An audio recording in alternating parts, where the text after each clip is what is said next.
He said it loud enough for the whole table to hear. He's just here for the free food.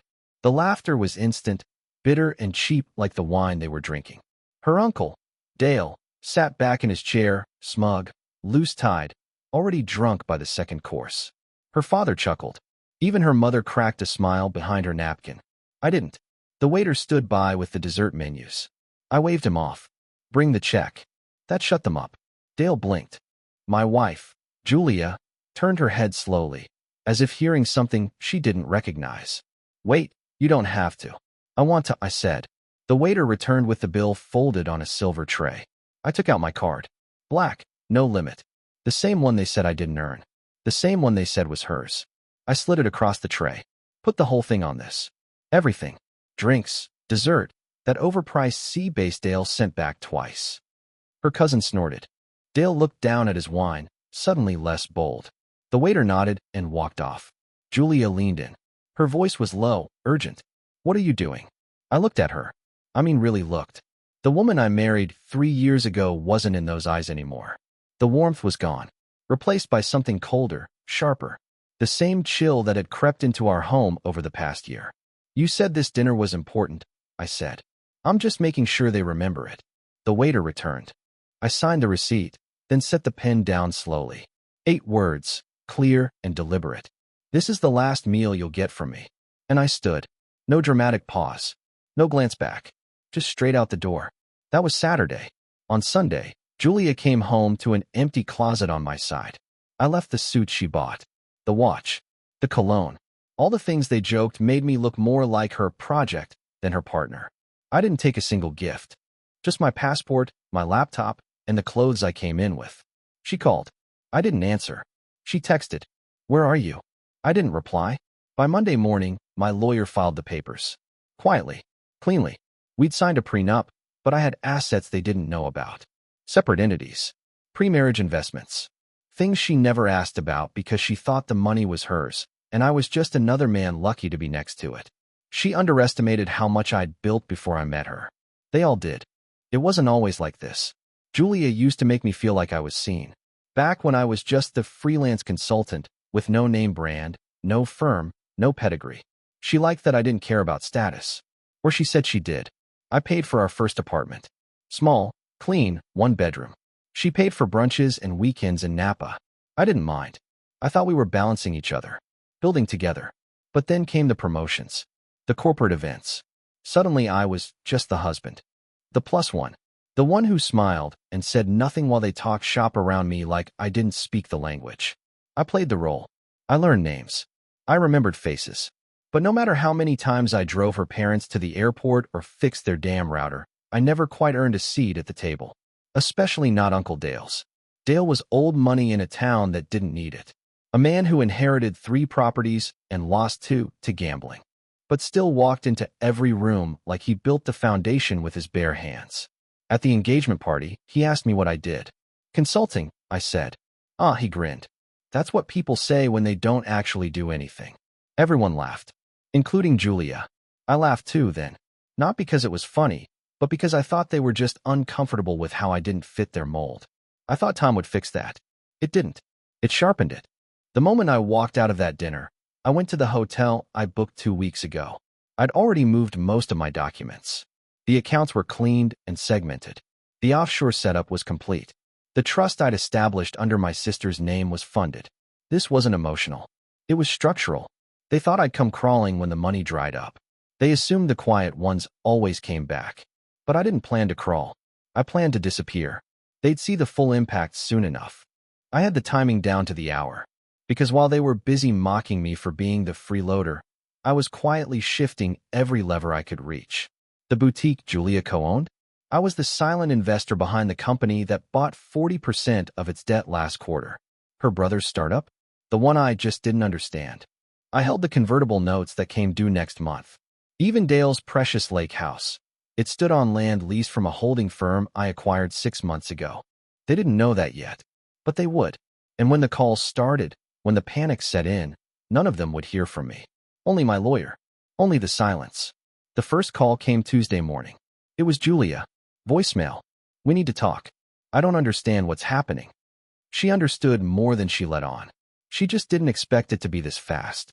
That's the problem with people like her. They think control is something you perform. Me? I think it's something you prepare.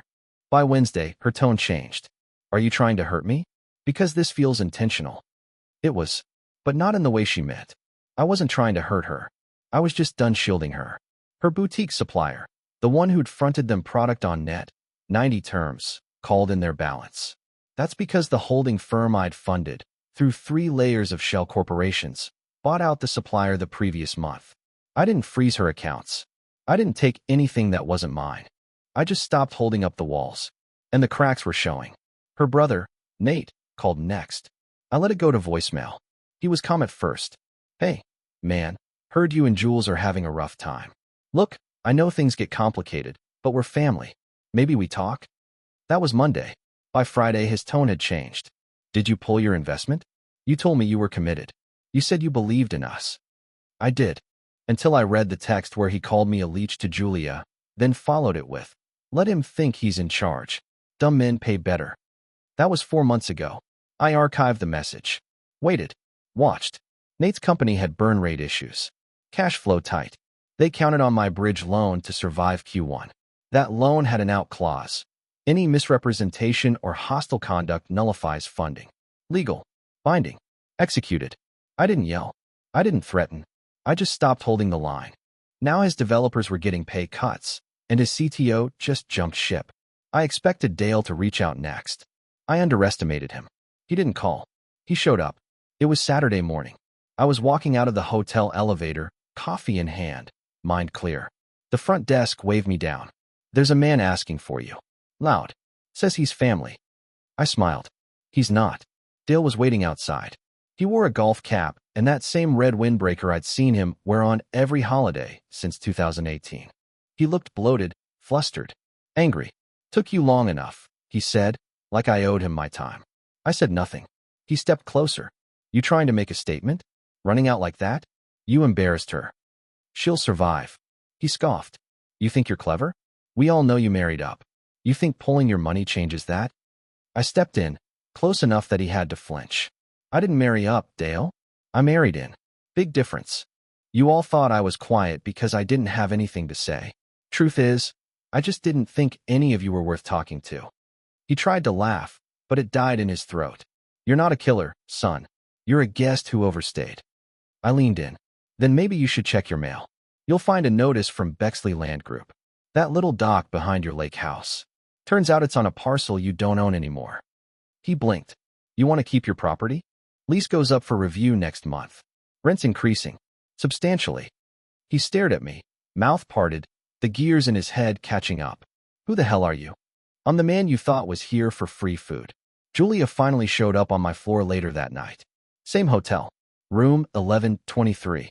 She knocked once. I opened. She didn't look like herself. Hair pulled back. No makeup. Like the effort had been wrung out of her. She stepped in. I didn't stop her. She sat on the armchair near the window. No theatrics. No tears yet. Why? That was all she said. One word, barely above a whisper. I sat on the edge of the bed. You remember that night in Miami? 3 months before our wedding? She blinked. What?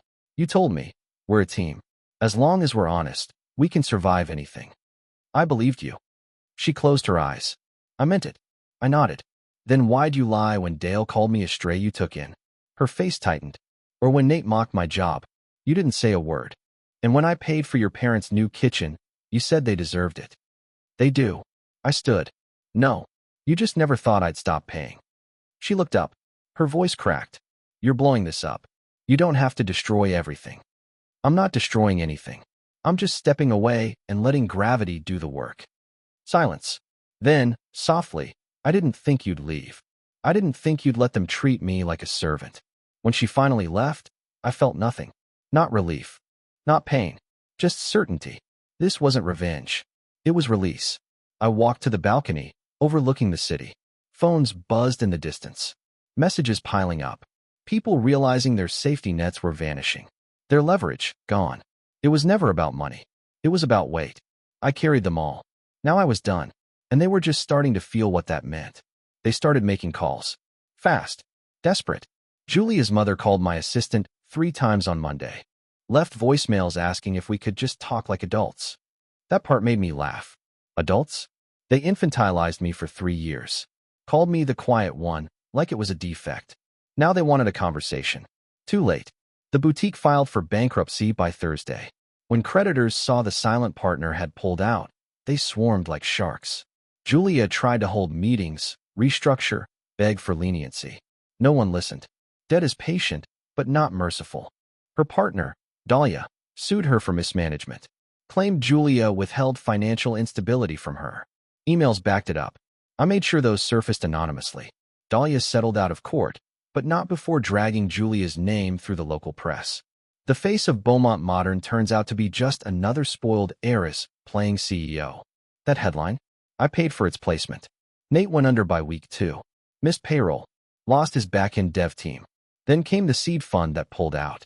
Once they saw my firm dropped its convertible note, they assumed something worse was coming. I didn't correct them. He tried to reach me. Sent a message through an old mutual. Said he was sorry. Said he didn't mean any of it. But he did. That's the part they never understand. Words, once said, don't unsay themselves. Not when they're carved behind your back.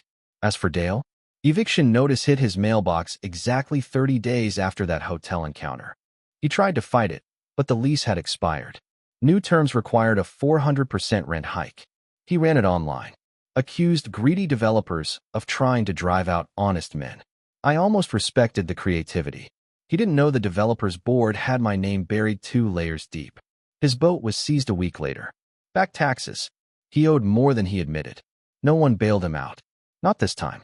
Julia tried one last time. She sent a letter. Handwritten. Said she was sorry. Said she didn't know how far things had fallen between us. That she let others shape how she treated me. I read it. Twice. She asked if we could meet for coffee. Just to talk. No agendas. I declined. Politely. I told her I forgave her. That it wasn't personal anymore. But that forgiveness didn't mean returning to what was broken. I wished her peace. I meant it. The thing is, none of them ever asked what I did while they laughed. They didn't know I spent late nights studying contracts, corporate law, asset tracing. That I made quiet connections at city zoning offices, banks, real estate auctions. That while they mocked my silence, I was building something they'd never understand. I used to wonder if walking away made me weak. If disappearing was the coward's route. But now I know, it wasn't escape. It was evolution. I live in a different city now. Smaller. Quieter. No luxury car, no black card flashes.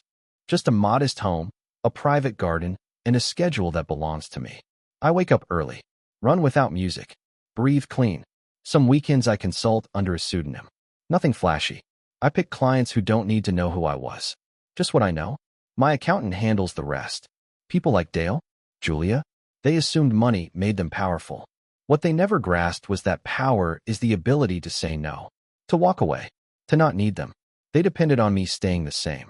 I changed. And when I left, I didn't burn the bridge. I sold the land underneath it. Now they dine at different tables. On someone else's dime. And me? I still remember the taste of that last dinner. The bitterness in Dale's voice. The silence after my words landed. This is the last meal you'll get from me. They thought I was bluffing. But they know better now.